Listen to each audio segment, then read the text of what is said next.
আমার নাম আদ্রিতা। বন্ধুরা সবাই কেমন আছো? বন্ধুরা, আজকে তোমাদের আপনমা ছেলের একটি সত্য ঘটনা বলবো। গল্পটি শেষ পর্যন্ত শুনলে তোমরা ওটা গরম হয়ে যাবে। আমার মা অনেক সুন্দর দেখতে। মা নিজের শরীরের খুব যত্ন নেন। সাধারণত গ্রামে মহিলারা শাড়ি পরেন, কিন্তু মা মাঝে মাঝে শার্ট এবং জিন্স পরতে পছন্দ করেন। তাকে দেখতে এখনও কম বয়সী মনে হয়, কারণ তিনি প্রতিদিন পরিশ্রম করেন এবং নিজের শরীরকে ফিট রাখেন। মায়ের লম্বা চুল এবং মুখে সব সময় হাসি লেগে থাকে। আমি ঘরের একমাত্র ছেলে, তাই মা বাবা আমাকে খুব ভালোবাসেন এবং কখনো আমার কোনো চাহিদাই অপূর্ণ রাখেনি। আমার ছোট বোন পায়েল এখনও স্কুলে পড়ছে এবং খুব দুষ্টু। আমি আরিয়ান। এই গল্পটি আমার পরিবারের সম্পর্কে, যেখানে আমি আমার বাবা, মা এবং আমার ছোট বোন তানিয়ার একসঙ্গে থাকি। বাবার নাম বিবেক। তিনি একটি প্রাইভেট কোম্পানিতে চাকরি করেন। মায়ের নাম আরুষি। তিনি ঘরের সব কাজকর্ম সামলান। আমরা একটি ছোট্ট গ্রামে থাকি, তবে মা বাবা দুজনেই শিক্ষিত, তাই আমাদের বাড়ির পরিবেশটা একটু আলাদা। মা যদিও গ্রামের অন্যান্য মহিলাদের মতোই জীবনযাপন করেন। বন্ধুরা, আজকের গল্পটা অনেক বেশি স্পেশাল, তাই কেউ মিস করো না। আর দয়া করে গল্পগুলো ভালো লাগলে ভিডিওটি লাইক, শেয়ার এবং চ্যানেলটি সাবস্ক্রাইব করো প্লিজ। গল্পটা শুরু হয় তখন যখন আমার পরীক্ষাগুলো শেষ হয়েছিল এবং গরমের ছুটি চলছিল। আমার বোন নানির বাড়িতে চলে গেছে, কিন্তু আমি সিদ্ধান্ত নিয়েছিলাম বাড়িতেই থাকব, কারণ কোথাও যাওয়ার ইচ্ছা ছিল না। বাবা প্রতিদিনের মতো অফিসে যেতেন, আর মা ঘরের সব কাজ করতেন। একদিনের কথা, আমি আমার ঘরে বসে ল্যাপটপে গেম খেলছিলাম। সেদিন বাড়ির কাজের লোকও ছুটি ছিল, তাই মা নিজেই সবকিছু সামলাচ্ছিলেন। সেদিন মা রাজস্থানী ঘাঘরা চলি পরেছিলেন, যা তাকে খুব সুন্দর লাগছিল। ঘরে কেউ ছিল না, তাই তিনি ওড়না নেননি। মা প্রথমে রান্নাঘরের কাজ করছিলেন, তারপর আমার ঘরে এলেন হাতে একটি ঝাড়ু নিয়ে। আমি তখন বিছানায় বসে গেম খেলায় ব্যস্ত ছিলাম। মা যখন ঘরে ঢুকলেন, আমার মনোযোগ তার দিকে চলে গেল। আমি দেখলাম মা কতটা মনোযোগ দিয়ে ঘর পরিষ্কার করছেন। তার কপালে ঘামের বিন্দুগুলো চকচক করছিল, কিন্তু তিনি কোনো অভিযোগ করলেন না। যখন তিনি বিছানার নিচে ঝাড়ু দিচ্ছিলেন, তার চুলগুলো মুখের সামনে এসে পড়েছিল। আমি নিঃশব্দে তাকিয়ে রইলাম। মা একবারও আমার দিকে তাকালেন না। তিনি শুধুই নিজের কাজে মগ্ন ছিলেন। আমার মধ্যে একটা অদ্ভুত অনুভূতি কাজ করছিল, তবে আমি তাতে তেমন গুরুত্ব দিইনি। মা যখন সামনে ঝুঁকলেন, আমি লক্ষ্য করলাম তার আচরণে এক ধরনের আত্মবিশ্বাস এবং উজ্জ্বলতা প্রকাশ পাচ্ছে। আমার মনে একটা অস্বাভাবিক অনুভূতি হচ্ছিল, যা তখন পুরোপুরি বুঝে উঠতে পারছিলাম না। গরমের ছুটিতে পরীক্ষা শেষ হয়ে গেছে, আর আমার বোন তখন নানির বাড়িতে। আমি বাড়িতেই ছিলাম, আর বাবা তার কাজের জন্য বাইরে ছিলেন। মা ঘরের কাজকর্ম সামলাচ্ছিলেন এবং সেদিন তিনি একটি হালকা ঘাঘরা পরেছিলেন। যেহেতু বাড়িতে কেবল আমি ছিলাম, তিনিও নেননি। কিছুক্ষণ নীরব থাকার পর মা হঠাৎ আমার দিকে তাকিয়ে বললেন, শোনো তো, একটু উঠে বিছানার চাদরটা ঠিক করে দাও। মা বললেন, ঠিকঠাক করে নিতে দাও, তারপর তোমার গেম খেল। আমি তাড়াতাড়ি অন্য দিকে তাকানো ভান করলাম এবং উঠে বাথরুমের দিকে চলে গেলাম। বাথরুমে পৌঁছানোর পর আমার মনে নানা ধরনের প্রশ্ন আসতে শুরু করল। আমার মনে হলো হয়তো মা আমাকে তাকিয়ে থাকতে দেখে ফেলেছেন। আমি একটু ভয় পেলাম, ভাবতে লাগলাম যদি মা সত্যি আমাকে দেখে থাকেন তাহলে তিনি কি ভাববেন। আমি বিভ্রান্ত ছিলাম, বুঝতে পারছিলাম না যে আমার যা অনুভব হচ্ছে তা ঠিক না ভুল। কিছুক্ষণ বাথরুমে ভাবার পর আমি আবার ঘরে ফিরে এলাম, কিন্তু এখন আর মোবাইলে গেমে মন বসাতে পারছিলাম না। মনের মধ্যে অদ্ভুত সব চিন্তা ঘুরপাক খাচ্ছিল। মা তখন বিছানার চাদর ঠিক করে রান্নাঘরে চলে গেলেন। আমি ভাবলাম হয়তো মা কিছু বুঝতে পারেনি, কিন্তু আমার হৃদস্পন্দন তখনও জোরে চলছিল। আমি ল্যাপটপ বন্ধ করে মোবাইল নিয়ে টাইম পাস করার চেষ্টা করতে লাগলাম, কিন্তু মন তখনও অস্থির ছিল। একদিন হঠাৎ আমার মোবাইলে একটি নোটিফিকেশন এল, এবং আমি সেটি খুলে দেখলাম। সেখানে বিভিন্ন ধরনের গল্পের তালিকা ছিল, যার মধ্যে একটি গল্প মা ও ছেলের সম্পর্কের ভিত্তিতে লেখা। কৌতূহলবশত আমি সেই গল্পটি পড়তে শুরু করলাম, যেখানে একটি ছেলে তার মায়ের সাথে কিছু সুন্দর সময় কাটানোর অভিজ্ঞতা শেয়ার করছে। গল্পটি পড়ার পর আমার মনেও কিছু চিন্তা আসতে শুরু করল। আমি ভাবলাম, কেন না আমিও মায়ের জন্য কিছু বিশেষ কিছু করার চেষ্টা করি। কিছুক্ষণ পরে আমি বাথরুমের দিকে চলে গেলাম। কিছুক্ষণ পর আমি বাথরুম থেকে বেরিয়ে এলাম। কেন যেন একটু অদ্ভুত লাগছিল, কিন্তু সেটা বুঝতে পারছিলাম না। বাইরে এসে দেখি মা রান্নাঘরে দাঁড়িয়ে রান্না করছেন। আমি ধীরে ধীরে ফ্রিজ থেকে পানির বোতল বের করতে করতে মাকে দেখছিলাম। তিনি রান্নায় পুরোপুরি মনোযোগ দিয়েছিলেন এবং পিছন ঘুরে দাঁড়িয়েছিলেন, তাই আমার দিকে খেয়াল করেননি। তার মুখে সেদিন কিছুটা ক্লান্তির ছাপ ছিল, তবে সেই ক্লান্তির ভেতরেও এক ধরনের প্রশান্তি ফুটে উঠছিল। দেখে মনে হচ্ছিল তিনি কাজটা আন্তরিকভাবে করছেন। হঠাৎ না পেছন ফিরে আমার দিকে তাকিয়ে বললেন, "কি রে আরিয়ান, কি হলো? কি দেখছিস?" আমি একটু হতবাক হয়ে গেলাম, কিন্তু পরিস্থিতি সামলে নিয়ে বললাম, "কিছু না মা, আমি শুধু দেখছিলাম তুমি কত পরিশ্রম করো। সকাল থেকে রাত পর্যন্ত কষ্ট করছো।" এটা শুনে মা খুব খুশি হলেন। তার চোখে আনন্দের ঝিলিক ফুটে উঠল। তিনি বললেন, "হ্যাঁ বাবা, এসব তো করতে হয়, কিন্তু তোর মতো ছেলে থাকলে সব কাজ সহজ মনে হয়।" তারপর মা মুচকি হেসে বললেন, "কিছু বছরের মধ্যেই তবু আসবে আমার কাজে সাহায্য করতে।" মা এটা বলতেই হাসতে শুরু করলেন, আর তার হাসি আমার মনটা ভরে দিল। এতটুকু বলেই আমি আবার নিজের কাজে মন দিলাম। আমি তখন নিজের বেডরুমে চলে গেলাম আর মাথায় নানা রকম চিন্তা ঘুরতে লাগল। ভাবছিলাম নাকি বুঝতে পেরেছিলেন যে আমি তাকে দেখছিলাম আর কি ভাবছিলাম। এমন ভাবতে ভাবতে কয়েকটা দিন কেটে গেল আর আমি উপলব্ধি করলাম যে শুধু তাকিয়ে থাকা যথেষ্ট নয়, কিছু পরিকল্পনা করতে হবে। এই ভাবনাগুলোর মধ্যে দিয়ে সন্ধ্যা হয়ে গেল, আর বাবা অফিস থেকে ফিরে বললেন যে কাজের জন্য তাকে 10 দিনের জন্য বিদেশ যেতে হবে। এটা শুনে আমার মনে ভীষণ আনন্দ হলো, যদিও বাইরের দিকে শুধু মাথা নেড়ে সম্মতি জানালাম। 3 দিন পর বাবার যাত্রা ছিল আর আমি ঠিক করেছিলাম যে এই 10 দিনের মধ্যেই যা করার করতে হবে, কারণ পরে হয়তো এমন সুযোগ আর আসবে না। এরপর পরের দিন ছিল বাবা বিদেশ যাওয়ার জন্য প্রস্তুতি নিচ্ছিলেন, তাই কিছু কেনাকাটা করতে হবে। মা আর বাবার শুটিং এর জন্য বেরোনোর সময় আমাকে জিজ্ঞেস করলেন, "তুই আসবি?" আমি না বলে বললাম, "তোমরা যাও, আমি মোবাইলে গেম খেলব বাসা থেকে।"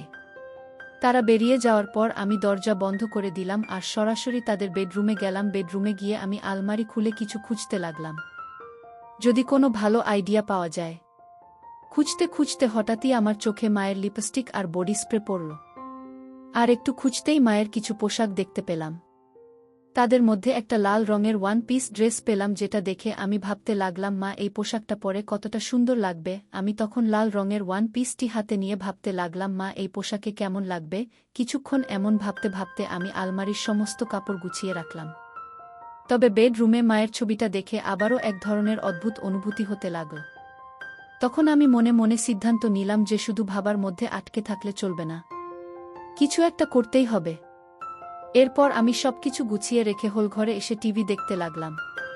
ঠিক তখনই মা বাবা শপিং শেষে বাড়ি ফিরে এলেন এবং বসে পড়লেন। এইভাবে সে দিনটা কেটে গেল।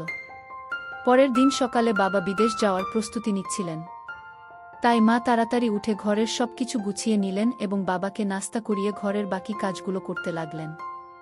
সকাল 8টায় বাবা আমাদের বিদায় জানিয়ে বেরিয়ে গেলেন, আর মা ঘরের কাজে ব্যস্ত হয়ে পড়লেন।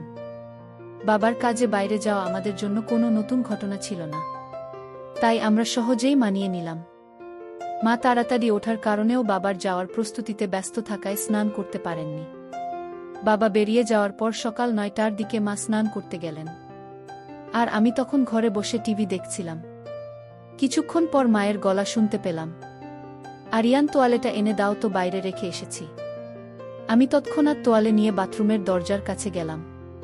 মা দরজাটা একটু ফাঁক করে হাত বাড়ালেন তুলে নেওয়ার জন্য। আমি দেখতে পেলাম মায়ের চুল ভিজে গেছে আর তার হাত থেকে পানি পড়ছিল, যা দেখে এক মুহূর্তের জন্য আমি স্থির হয়ে গেলাম।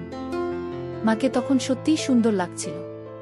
যখন তিনি হাত বাড়িয়ে তোয়ালেটা নিলেন, তিনি একটু পাশে সরে দাঁড়িয়েছিলেন, ফলে তার শরীরের কিছু অংশে পানি পড়ছিল যা সূর্যের আলো ঝলমল করছিল। ওই মুহূর্তটি খুব সাধারণ ছিল, তবু আমি সেখানে একটু থমকে গেলাম, কিন্তু আমি নিজেকে সামলে নিলাম। বাবা তখন বাড়িতে ছিলেন না, তবে আমি কোনো ধরনের ভুল বোঝাবুঝি না করার জন্য নিজেকে সংযত করে আবার হলঘরে ফিরে এলাম এবং টিভি দেখতে শুরু করলাম। কিছুক্ষণ পর মা তোয়ালে পেঁচিয়ে হলঘরে এলেন এবং টিভির পাশে রাখা আয়নার সামনে দাঁড়িয়ে হেয়ার ড্রায়ার দিয়ে চুল শুকাতে শুরু করলেন। আমি চুপচাপ পিছন থেকে তাকিয়ে রইলাম, যেন মুহূর্তটাকে উপলব্ধি করছি। মাথার চুলে হাত বুলিয়ে হেয়ার ড্রায়ার দিয়ে চুল শুকাচ্ছিলেন, যা তার জন্য হয়তো খুব সাধারণ কাজ, কিন্তু আমি লক্ষ্য করেছিলাম সেই মুহূর্তে তার নির্ভরতা। কিছুক্ষণ পর আমি বললাম, মা তুমি সব সময় সাধারণ পোশাকগুলো বাড়িতে কেন পরে থাকো?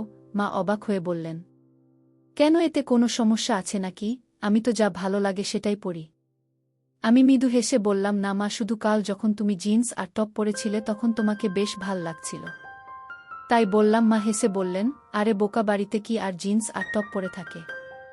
বাইরে যেতে হলে তখনই পরব। আমি বললাম, আসলে মা, যখন তুমি শাড়ি বা ওই রাজস্থানী ড্রেসগুলো পর তখন একটু বয়সী দেখায়, তাই বললাম। মা আবার হেসে বললেন, জানিস রে, এখন আর এসব ভাবার দরকার নেই।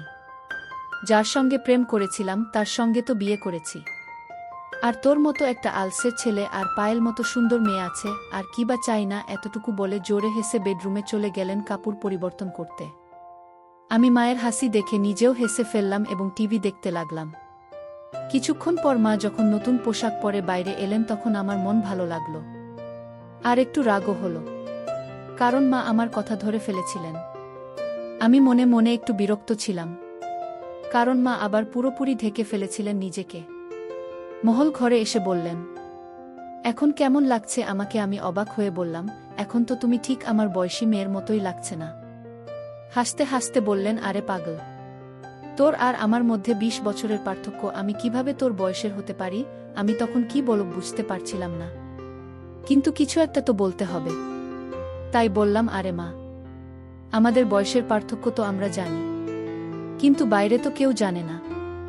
যদি আমরা একসঙ্গে বাইরে ঘুরতে যাই তাহলে সবাই ভাববে যে আমরা গার্লফ্রেন্ড বয়ফ্রেন্ড। এতটুকু বলে আমি ইচ্ছে করে থেমে গেলাম। মায়ের প্রতিক্রিয়া দেখতে মা তখন উৎসুক হয়ে বললেন, আচ্ছা আর বল না রে, তোর মুখে শুনতে চাই। আমি হেসে বললাম, না মা, তুমি রেগে যাবে তাই আর কিছু বলছি না। মা বললেন, আমি কখনো তোর উপর রেগে গেছে কি? আমি জানি তো আমার ছেলে কখনো ভুল কিছু করে না, তাই আমি কেন রাগ করব? এবার তাড়াতাড়ি বলো, তুই কি বলতে চাস? তখন আমি বললাম, যদি আমরা বাইরে কোথাও একসঙ্গে ঘুরি তাহলে সবাই আমাদের গার্লফ্রেন্ড বয়ফ্রেন্ড ভাবে, কিন্তু তোমার গলায় যখন মঙ্গলসূত্র থাকবে তখন তারা আমাদের স্বামী স্ত্রী ও মনে করতে পারে। এই কথা শুনে মা হেসে উঠলেন জোরে জোরে। তারপর মা হাসতে হাসতে আমার দিকে তাকিয়ে বললেন, তুই তো পুরো দুষ্টু হয়ে গেছিস। মা বললেন, এত ছোট একটা ব্যাপারে কেন আমি রেগে যাব? তারপর মা আবার হেসে উঠলেন। তখন আমি বললাম, মা এত হাসো না। কিন্তু মা আমাকে আরও বেশি চটানোর জন্য আবার হাসতে শুরু করলেন। আমি মজা করে মাকে একটু ধমক দেওয়ার জন্য তার দিকে দৌড়ালাম, আর মা তখন হেসে কিচেনে চলে গেলেন। আমি আবার হোলঘরে বসে ভাবতে লাগলাম যে ঠিক আছে, শুরু তো হলো, কিন্তু এখনও অনেক কাজ বাকি। মা খুবই সংস্কারী মানুষ, আর আমি কখনো তাকে এমনভাবে অনুভব করিনি যে তাকে এ ধরনের কোনো কিছুর অভাব অনুভব করতে হয়েছে। মা আর বাবার প্রেমের বিয়ে হওয়ার কারণে তারা নিজেরাই অনেক সুখী, কিন্তু আমার নিজের একটা প্রয়োজন ছিল। এরপর কিছুক্ষণ পর আমি আবার মায়ের কাছে গেলাম। মা যখন রান্নাঘরে কাজ করছিলেন, আমি গিয়ে বললাম, মা তোমার কি প্রতিদিন এসব কাজ করতে করতে বোরিং লাগে না? মা হেসে বললেন, না রে বাবা, যখন আমাদের কাজের বুয়া আসে তখন আমি আরাম পাই। তখন আমি বললাম, মা এখন তো আমার ছুটির দিন চলছে, আর আমি খুবই বোরিং ফিল করছি। মা মুচকি হেসে বললেন, তাহলে কি করা যায় বল দেখি, কোথাও বেড়াতে যাব আমরা দুজন? আমি বললাম, হ্যাঁ মা, অবশ্যই যাব, তবে বাবা বাড়ি ফিরলে তখনই যাওয়া হবে। মা বলল, তুমি এখন কি করবে? আমি বললাম, আমার একটা মজার খেলা জানা আছে, যদি তোমার আপত্তি না থাকে তাহলে খেলতে। মা বলল, ল্যাপটপে গেমস খেলার কোনো আগ্রহ নেই আমার, অন্য কিছু বলো। আমি হেসে বললাম, না মা, লাগবে না। তখন মা বলল, ও আচ্ছা ঠিক আছে, কোনো খেলা? আমি বললাম, ট্রুথ অর ডেয়ার। মা হেসে বলল, ঠিক আছে, কিন্তু আগে আমার ঘরের কাজগুলো শেষ করতে দাও, তারপর খেলব। আমি বললাম, ঠিক আছে, তুমি কাজ শেষ করো, আমি একটু রুমে গিয়ে অপেক্ষা করছি, কাজ হয়ে গেলে আমাকে ডেকে নিও। এ কথা বলে আমি তাকে হাসি মুখে বিদায় জানালাম এবং রুমের দিকে পা বাড়ালাম। রুমে গিয়ে আমি ভাবতে লাগলাম। কিছুক্ষণ পর মা এসে আমার সামনে বসল এবং বলল, তাহলে কিভাবে খেলাটা শুরু করব? আমি হেসে বললাম, তোমার পছন্দ প্রথা নাকি দেয়ার? সে চিন্তা ভাবনা করে বলল, ট্রুথ। তারপর আমি মায়ের দিকে তাকিয়ে মজার একটা প্রশ্ন করলাম। আমি মাকে জিজ্ঞাসা করলাম, বিয়ে আগে কি আপনার কোনো বিশেষ বন্ধু ছিল? আমার প্রশ্ন শুনে মা একটু অবাক হয়ে বলল, এ কেমন প্রশ্ন করলে আরিয়ান? আমি হাসতে হাসতে বললাম, এটাই আমার প্রশ্ন মা, আপনি তো ট্রুথ বেছে নিয়েছেন তাই উত্তর দিতে হবে। মা একটু হেসে বলল, হ্যাঁ ছিল, আর সে তোমার বাবা ছাড়া আর কেউ না। এরপর আমি বললাম, ঠিক আছে মা, এবার আপনি আমাকে প্রশ্ন করুন, আমি ট্রুথ নেব না। কিছুক্ষণ ভাবল, তারপর বলল, তোমার কি কোনো বান্ধবী আছে? আমি একটু হাসি দিয়ে বললাম, হ্যাঁ আছে। সে তো আমার সামনে বসে আছে। আমার কথায় মা একটু বিরক্ত হয়ে বলল, এই ধরনের কথা বলা ঠিক না। আমি তোমার মা। মায়ের প্রতিক্রিয়া দেখে আমার আত্মবিশ্বাস কিছুটা কমে গেল, কারণ মা সব সময় সিরিয়াস হয়ে থাকে। আমি মজা করে বললাম, তুমি কেন সবসময় এত সিরিয়াস হয়ে যাও? আমি তো শুধু মজা করছিস। একটু হেসে মাথা নাড়ল। এরপর আমি আবার জিজ্ঞেস করলাম, তাহলে এবার বলো, ভূত নাকি দেয়ার? সে কিছুক্ষণ ভেবে বলল, ট্রুথ। আমি জিজ্ঞেস করলাম, তোমার জীবনে এমন কোনো স্মৃতি আছে যা তোমার কাছে খুব মজার? সে একটু বিরক্ত হয়ে বলল, এ ধরনের প্রশ্ন ভালো নয়, আমাদের এই খেলা এখানে থামানো উচিত। আমি বললাম, আমরা তো খুব ভালো বন্ধু, এবং বন্ধুরা তো একে অপরের সাথে সবকিছু শেয়ার করে। যদি তোমার বিশ্বাস থাকে তাহলে তুমি নিশ্চয়ই আমাকে কিছু বলবে। সে কিছুক্ষণ ভেবে বলল, কিছু প্রশ্ন ব্যক্তিগত হয় আর সেগুলো ঠিক না শেয়ার করা। আমি হেসে বললাম, কিন্তু আমরা তো শুধু মজা করছি, এতে তো কিছুই হবে না। আমাদের বিশ্বাস তো একে অপরের উপর আছে। আর এসব তো আমাদের বিজ্ঞান ক্লাসে শেখানো হয়েছিল। মা হেসে বলল, এসব বিজ্ঞান ক্লাসে শেখানো হয় না আরিয়ান। তখন আমি বললাম, যদি এসব শেখানো না হয় তাহলে আমাকে এসব জানার দরকার নেই। মা আবার বলল, তুমি সব জানার অধিকার রাখো, কিন্তু বুঝতে হবে তুমি কার কাছে প্রশ্ন করছো। তুমি তোমার মায়ের কাছে এই প্রশ্নগুলো করছো। আমি বললাম, মা তুমি জানো আমার খুব বেশি বন্ধু নেই আর কোনো বান্ধবী নেই, তাই আমি তোমার সাথে এসব কথা বলি। মায়ের মুখে একটু বিষণ্ণতার ছাপ দেখা গেল, কারণ ছোটবেলা থেকেই আমি খুব একটা বাইরে যেতাম না এবং খুব বেশি বন্ধু ছিল না। মা বুঝতে পারল যে আমি সহজে হাল ছাড়ব না। তাই মা বলল, ঠিক আছে, হ্যাঁ, আমাদের সময় অনেক মজার কিছু করতাম। একটা ঘটনা বেশ মজার ছিল। আমি হেসে বললাম, মা এমন ছোট একটা বিষয় নিয়ে এত ভেবে সময় নীল কেন? মা হেসে উত্তর দিল, তুমি না সত্যিই অনেক কৌতূহলী। মা মুচকি হেসে বলল, এবার তো খুশি হলে, তাই না? তারপর মা আবার বলল, এবার তুমি বলো, ভূত নাকি দেয়ার? আমি বললাম, দেওয়ার। নেব না। একটু ভেবে বলল, তাহলে বলো, তুমি কি কখনো কাউকে ভালোবাসা প্রকাশ করার সাহস দেখেছ? আমি মৃদু হেসে বললাম, না। তবে যদি কেউ তোমার মতো আন্তরিক আর মিষ্টি হয় তাহলে হয়তো করতাম। মা মজার ছলে বলল, এই তো একটু আগেই বলল আমি তোমার প্রিয় বন্ধু, আর এখন বলছো অন্য কেউ হলে প্রকাশ করবে। আমি হাসি দিয়ে বললাম, তাহলে কি তোমার সাথে মজার ছলে কিছু বলতে পারি? মা হাসি মুখে বলল, ঠিক আছে, মজার কিছু বলো। আমি মজা করে বললাম, গালে নয়, বরং একটা মজার কথা শেয়ার করি। মায়ের প্রতিক্রিয়া দেখে বুঝতে পারলাম হয়তো আমি একটু বেশি মজা করে ফেলেছি। মা একটু বিরক্ত হয়ে আমাকে শাসন করলেন। আমি তৎক্ষণাৎ পরিস্থিতি শান্ত করার চেষ্টা করলাম। মায়ের মেজাজ একটু স্বাভাবিক হলে আমি বললাম, ঠিক আছে মা, আমি তোমার কথা শুনব। মা বললেন, এবার আর কোনো রকম মজা করো না। আমি মায়ের সামনে গিয়ে শান্তভাবে দাঁড়িয়ে রইলাম। তারপর একটুখানি হাসি মুখে মায়ের প্রতি শ্রদ্ধা ও ভালোবাসা প্রকাশ করলাম। এরপর আমরা দুজনেই হেসে উঠলাম। সেই সময় আমি উপলব্ধি করলাম যে মজা করার সময় কিছু সীমা থাকা প্রয়োজন। জামা আমাকে সুন্দরভাবে বুঝিয়ে দিলেন। আমাদের সম্পর্কটা আরও গভীর হল, আর আমরা বুঝতে পারলাম পারস্পরিক সম্মান ও শ্রদ্ধার গুরুত্ব। মায়ের চোখে আমি তখন স্পষ্টভাবে একটু বিরক্তি এবং চিন্তার ছাপ দেখতে পাচ্ছিলাম। তিনি আমাকে খুব ভালোবাসার সাথে বললেন, আরিয়ান, কিছু মজা ঠিক আছে, কিন্তু মা ছেলের সম্পর্কেরও কিছু সীমা আছে। আমাদের সেই সীমা অতিক্রম করা উচিত নয়। মায়ের কথা শুনে আমি বুঝতে পারলাম যে আমার আচরণে মায়ের মন কষ্ট পেয়েছে। আমি সঙ্গে সঙ্গে মায়ের কাছে ক্ষমা চাইলাম এবং প্রতিশ্রুতি দিলাম যে এমন কোনো মজা আর কখনো করব না, যাতে আমাদের সম্পর্কে কখনো দূরত্ব তৈরি হয়। মা আমার ক্ষমা গ্রহণ করে আমাকে জড়িয়ে ধরলেন এবং বললেন, বাবা, আমি সবসময় তোমার বন্ধু থাকব, কিন্তু মনে রাখতে হবে আমাদের সম্পর্কের কিছু সীমা আছে। আমি মায়ের দিকে তাকিয়ে বললাম, হ্যাঁ মা, আমি বুঝতে পেরেছি। আমি আপনাকে আর কখনো কষ্ট দেব না। এরপর আমরা দুজনেই আবার হাসিমুখে সাধারণ আলাপ শুরু করলাম। মা আমাকে পরামর্শ দিলেন যে আমার বন্ধুদের সঙ্গে বেশি সময় কাটানো উচিত এবং জীবনের সম্পর্কের মর্যাদা এবং সম্মান বজায় রাখা অত্যন্ত জরুরি। এই কথোপকথন আমাকে শেখালো যে মজার কিছু সীমা থাকে, আর সম্পর্কগুলোতে পারস্পরিক সম্মান এবং বোঝাপড়া খুবই গুরুত্বপূর্ণ। শেষে আমরা একে অপরের সঙ্গে হাসি মুখে থুথু দিই আর খেলা শেষ করলাম এবং প্রতিজ্ঞা করলাম যে আমাদের মধ্যে বন্ধুত্ব এবং ভালোবাসা সব সময় অটুট থাকবে। গল্পটি আমাদের পরিবার সম্পর্কের মূল্য এবং সামাজিক আদর্শ নিয়ে গভীরভাবে চিন্তা করার সুযোগ দেয়। যদিও কিছু দিক অনৈতিকতার দিকে ইঙ্গিত করতে পারে, এটি শিক্ষণীয় অভিজ্ঞতা হিসেবেই দেখা উচিত।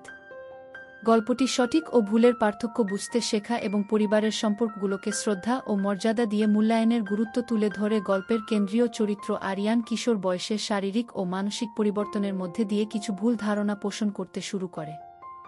এই বয়সে এমন অনুভূতি আসা স্বাভাবিক হলেও সেগুলো নিয়ন্ত্রণ করা এবং সঠিক মূল্যবোধ পরিচালিত হওয়া অত্যন্ত জরুরি। বাবা মা আমাদের জীবনের ভিত্তি, তাই তাদের প্রতি শ্রদ্ধা ও সম্মান বজায় রাখা অত্যন্ত গুরুত্বপূর্ণ। এই বয়সে আত্মনিয়ন্ত্রণ এবং নৈতিকতা বজায় রাখা গুরুত্বপূর্ণ।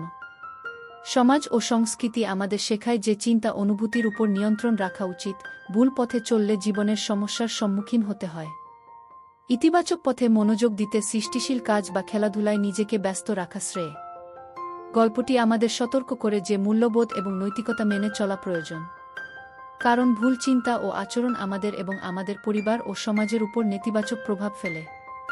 বাবা মায়ের প্রতি সম্মান প্রদর্শন এবং তাদের সঙ্গে পবিত্র সম্পর্ক বজায় রাখা আমাদের প্রধান দায়িত্ব। যদি ভুল চিন্তা আসে তাহলে নিজেকে শক্তিশালী করতে পরামর্শ গ্রহণ করা এবং নৈতিক বিশ্বাস কাজ করা জরুরি। যদি কখনো আপনি এমন কোনো পরিস্থিতিতে পড়েন যেখানে আপনার মনে অপ্রাসঙ্গিক চিন্তা আসছে, তখন সেটা কারো সাথে আলোচনা করা খুবই গুরুত্বপূর্ণ, যেমন আপনার বাবা মা, শিক্ষক বা কোনো পরামর্শদাতা।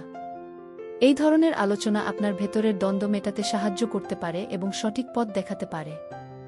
গল্পের মূল চরিত্র আর আপনাকে বুঝতে হবে যে নৈতিকতা এবং আত্মনিয়ন্ত্রণ জীবনের এক অপরিহার্য অংশ।